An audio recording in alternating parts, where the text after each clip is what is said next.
this is all stock? What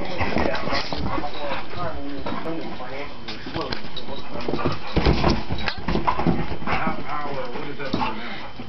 61, 630. Oh my God, are you kidding me? What are you doing here? Wow! You don't have to talk to me. With that kind of money, for God's sake, get your own show. That's pretty good. And then you continue to do this? Yeah, I mean, I don't do it like anywhere near what I was doing then. Yeah. But, and I don't mess with things at all anymore, you know.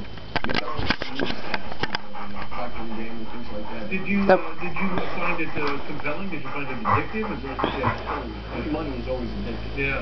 And there must be a certain rush to it, a little adrenaline there. A little bungee jumpish. Yeah. Yeah. And you never were down to the point where you thought I'm going to lose the whole deal? Last month was rough. Last month I was down. Okay, we'll get together a little something for you. We'll have a dinner for you. Let's take a look at the clip. It opens today, and it's Michael Douglas was here a week ago. What a horrible summer this guy had, and what a tremendous spirit. Yeah. Great resiliency. Can't pick the wrong guy.